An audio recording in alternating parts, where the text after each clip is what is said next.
Alright y'all, so I went to Home Depot to pick up some 2x6x10s, treated. That's going to be the floor on the 2 flatbeds that I'm building. And I don't quite have enough to build both beds. That's all they had in stock, at least in good condition. So I'll take what I can get. Also, I got tired of using an angle grinder to cut the metal. Needed something to go a little quicker. Otherwise I'd be making a career out of this bed. Also picked up a drill press, $400, you know, 200 and 200.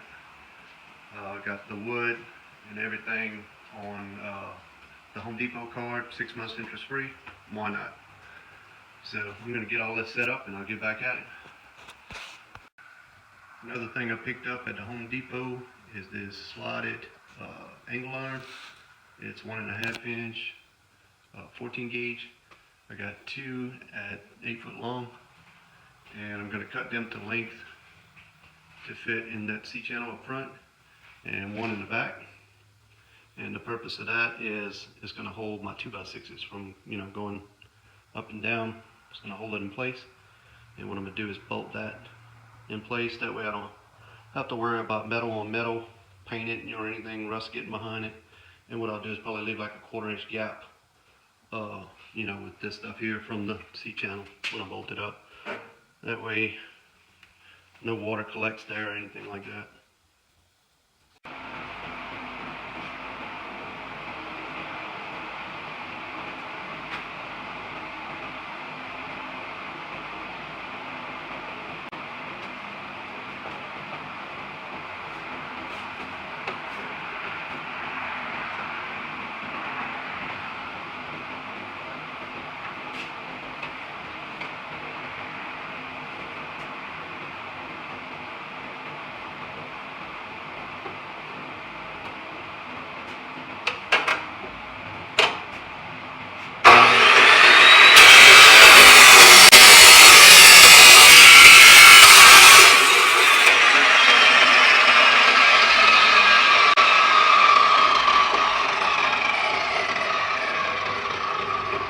A lot better.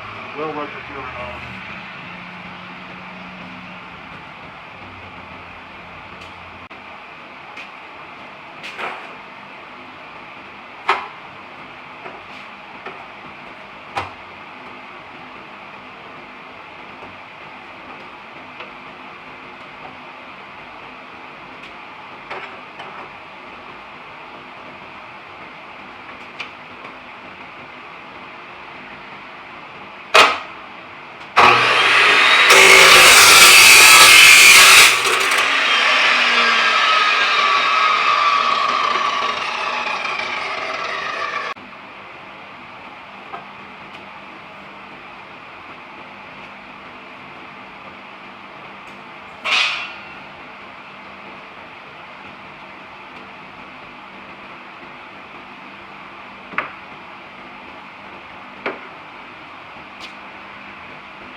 Alright guys, so just like I got the angle iron here, this is a 2-inch angle iron.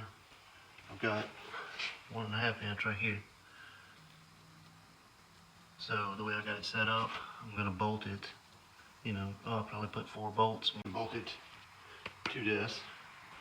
And I got it spaced out the same way with a 2x4, just like this one.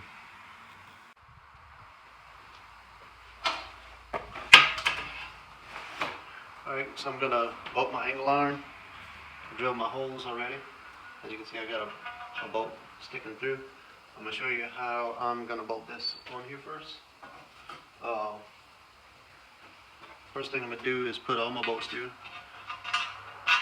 It's pretty tight fit, so I'm not going to use a washer on the back side. It's not really necessary. And then what I'm going to do is run a nut on each one, all the way down.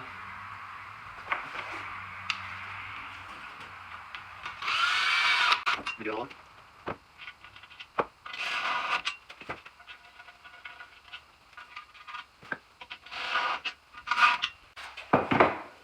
Alright, so the reason I put the nut on is I wanted to space this away from the metal just so water and trash doesn't get trapped as easily behind it. And then you have, rust or corrosion between that. So I wanted to space it out. So this is how it's going to go on right here. And as you can see, the holes, the slotted holes, just isn't quite enough for the 3/8 bolts. So I'm going to use a step bit and make those a little bit bigger.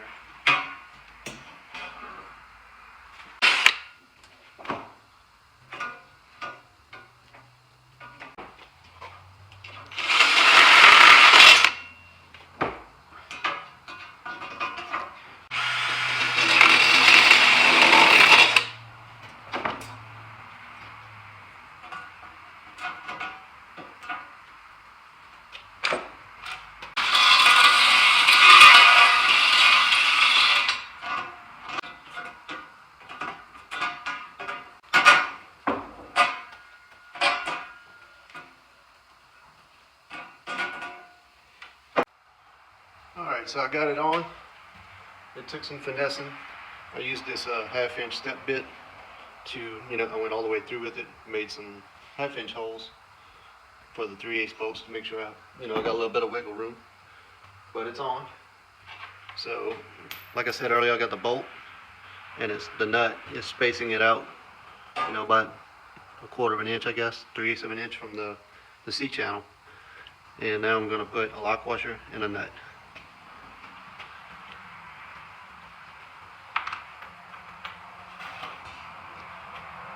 Actually, I might put a washer, lock washer, then a nut. Just because I got them.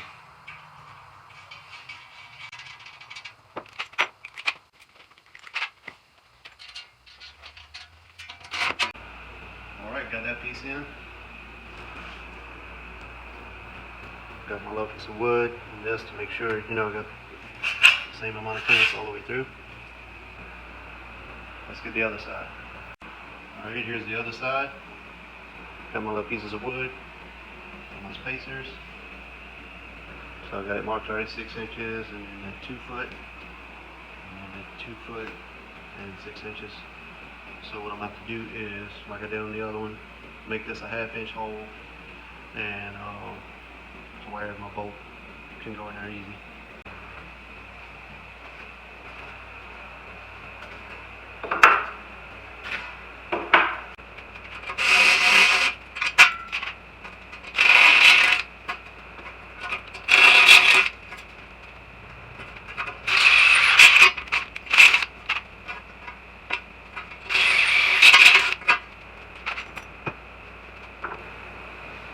Now I gotta go drill my holes.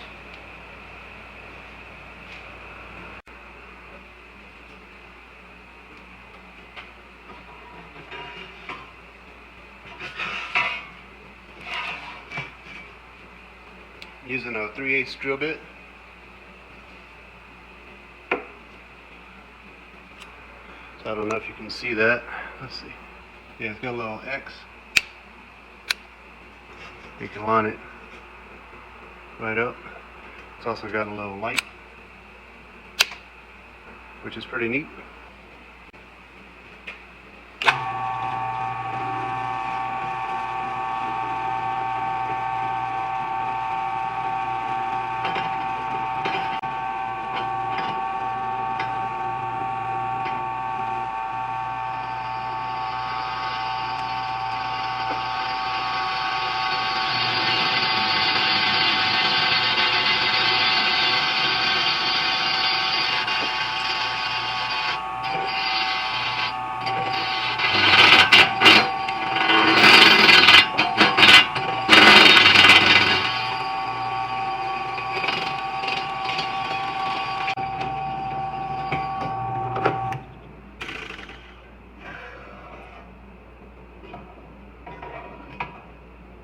There you go.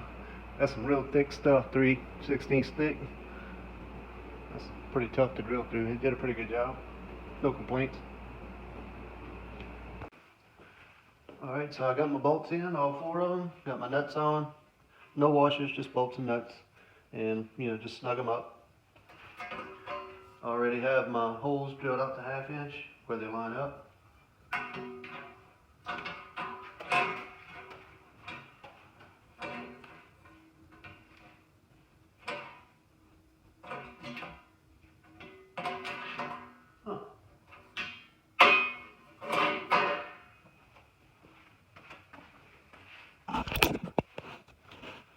So I made a bit of a boo-boo. Apparently that's what I was supposed to drill right here, not right here. Must have saw some mark that I thought was my mark. No big deal, we'll make that work. I'll just drill out that one to fit on here. No one's getting a tape measure underneath the truck, right? Alright, let's try this again.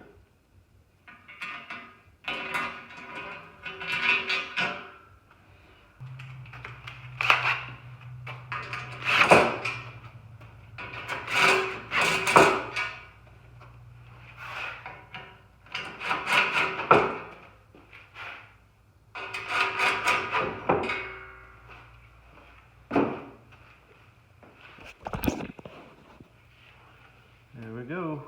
Got it bolted in. Let's check the clearance.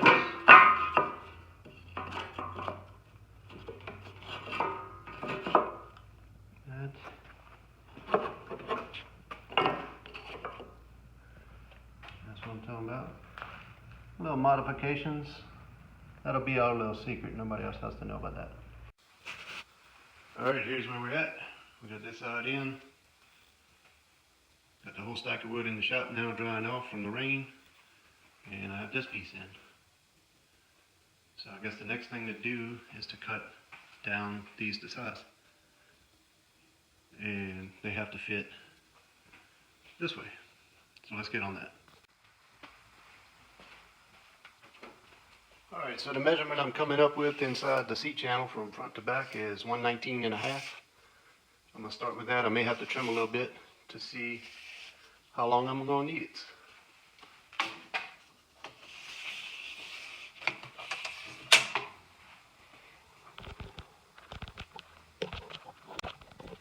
As you can see, I don't have to trim much off.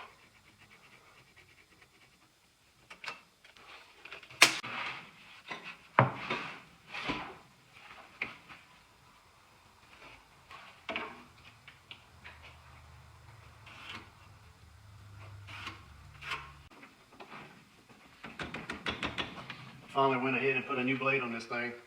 I think it's been on there since 2016 or whenever we built the building here, so I think it's time for a new blade. It wouldn't cut it too good anymore.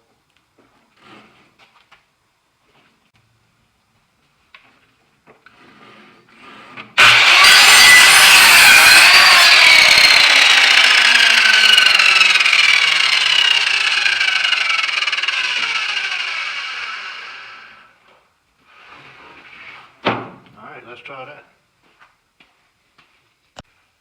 Alright, so I got it set up a little bit here. Got the two pieces of wood. They're cut at 119.5. Seems to fit pretty good.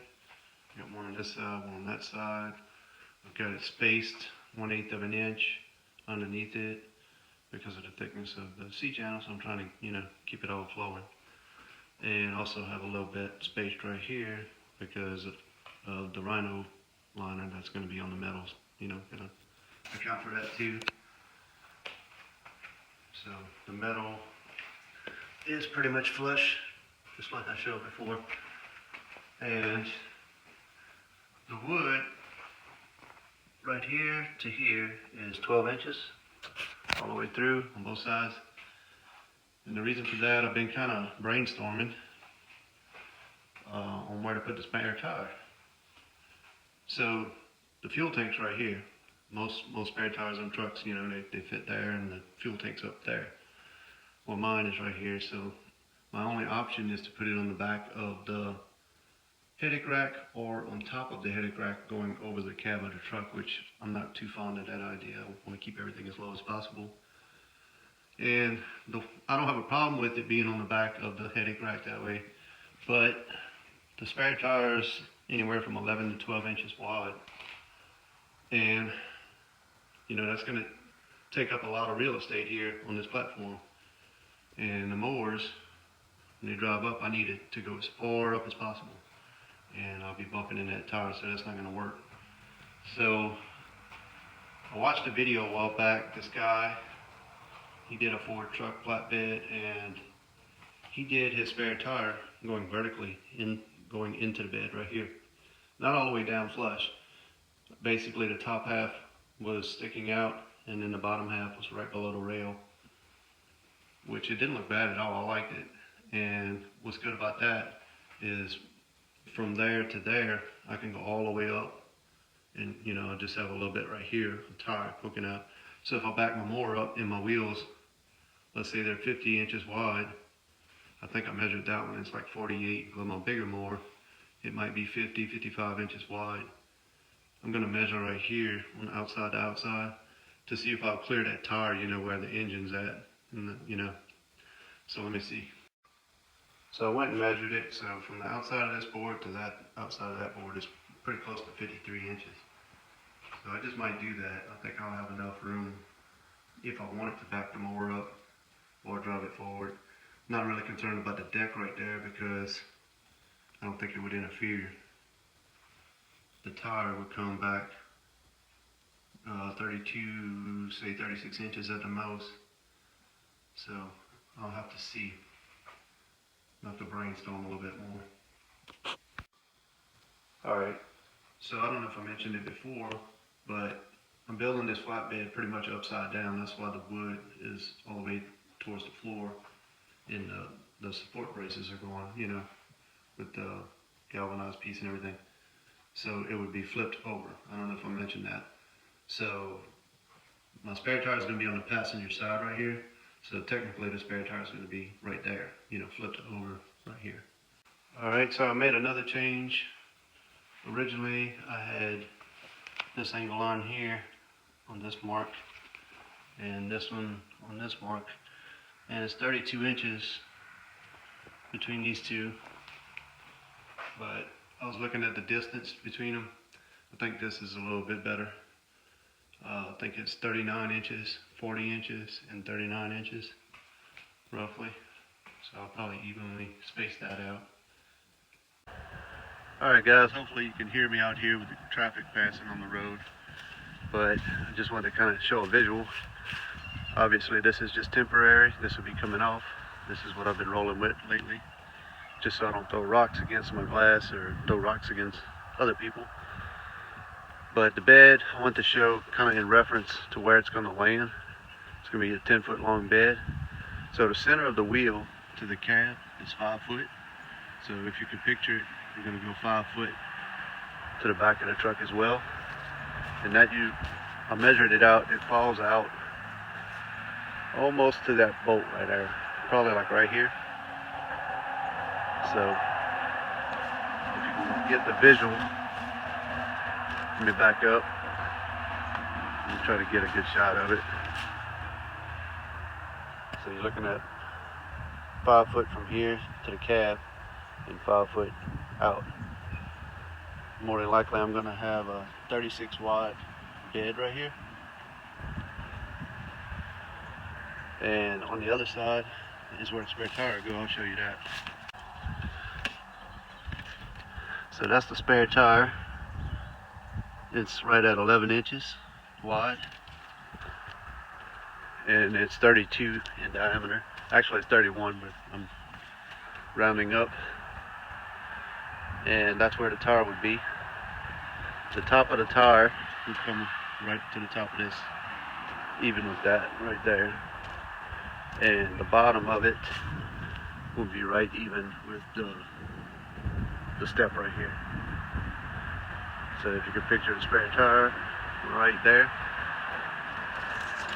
and the tire would probably start right here, and the other side would be like right here, and then the frame of the bed right here. So the way I designed the bed on the corners, how they see how the cab right here rounds, that I had an angle. I'm hoping to replicate that same look on the bed, and it goes out right here. I haven't tested it on the truck yet to see what it looks like. Obviously I have to take all of this off, tack weld everything together, and get about 18 people to pick it up and put it on the truck for me. So I'm just trying to give you a visual reference.